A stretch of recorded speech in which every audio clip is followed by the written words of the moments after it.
Manchester City bottled against Crystal Palace. Let's talk about it.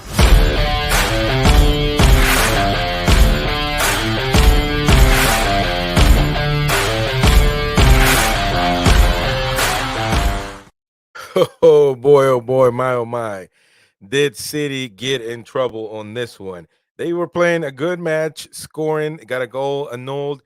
They were playing okay to maybe not as great as to the Manchester City standards, but regardless, I mean, they just let it go at the end. It was a penalty. Was it a penalty? To me, to me, it was a penalty. It was a penalty. What is going on, Manchester City? I mean, if the debate is going to be whether that's a penalty or not, is that really what's causing Manchester City problems this season? They are beatable. Any team in the Premier League, maybe with a few uh,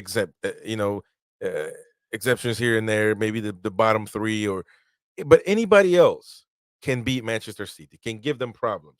Yes, to a certain extent, they do have the talent to get it done, to come back, to win it.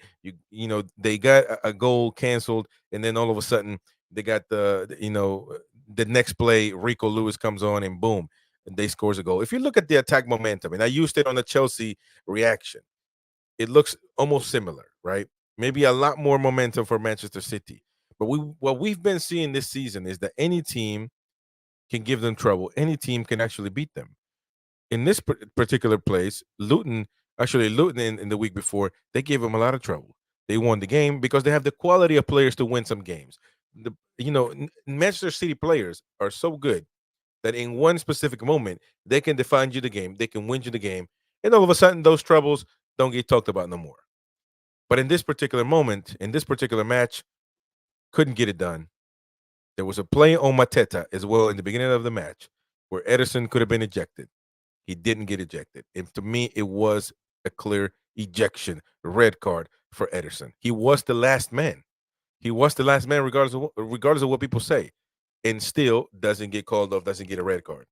So you see, they got benefited on that one. He got a yellow. I don't understand how that's a yellow.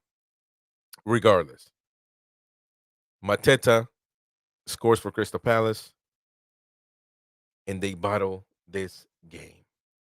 I just don't understand. I don't know. I don't understand why it's so hard to say it. I don't understand why it's so hard to understand that Manchester City are not as good as last season. And somebody smart, a smart ass would say, "Well, of course. How can we be better than last season? We won the treble. That's the ultimate, the ultimate thing you can do." But we're smart and we talk to each other for real. Look at each other eye to eye. We understand that that's not what we're talking about.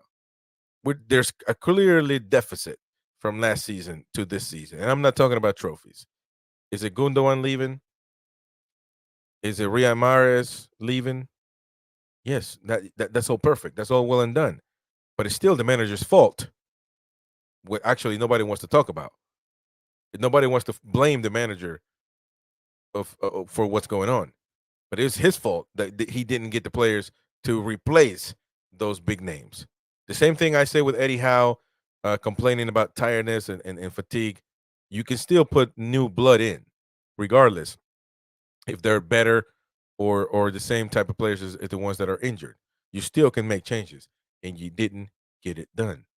So you see what I'm saying? Like the manager, Pep Guardiola, is to blame if they don't have the enough players or the substitutions to not suffer the absence of Gundogan, the absence of all these players. Rico Lewis played great. He came on and he played great. He scored a goal. He played next to Rodri. Rodri is terrific. If Rodri comes out, this is a bad team, not a different team, a bad team. So why are we not saying this stuff about Manchester City? I don't understand it. I don't understand what's the holdup. I don't understand this notion that I've been hearing it all over the shows that I've been on. They tell me, yeah, but Manchester City, at the end of the day, they're gonna turn it on.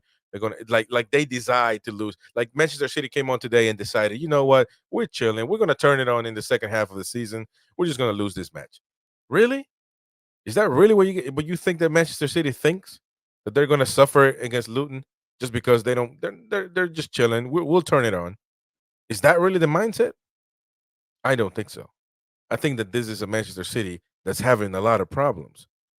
As great as their players are and as great as their manager is, they're having problems this season. Ederson doesn't look as sharp. Phil Foden is a hit or miss sometimes. I do praise him, and I think he's better than Saka, but regardless, that's neither here nor there. Jack Grealish is the one that scores, probably the player that really is the most sackable player in this team right now at this moment. I don't know why Doku didn't play or doesn't play. Regardless, there are questions to be asked. And yes, they did bottle this game. Right now, sitting at fourth, gained 1 point out of that one. Should have been 3, sitting at with 34. Still really close and still in the mix. And at the end of the day, I do think that they're going to be ahead of Aston Villa this season. But regardless, I don't know. I don't know if it's going to be enough to win the Premier League this season for the 4th time in a row. It's looking like we'll see tomorrow when Liverpool face against Manchester United. But I think it could be Liverpool ahead of Arsenal and third Manchester City. Let me know what you think in the comment section down below. My name is Chris, TopFCTV. Without a shadow of a doubt, subscribe, smash the like button, and let me know what you think in the comment section down below. Maybe you think I'm 100% wrong. Well, let me know, and let's talk about it. We'll see you on the next one.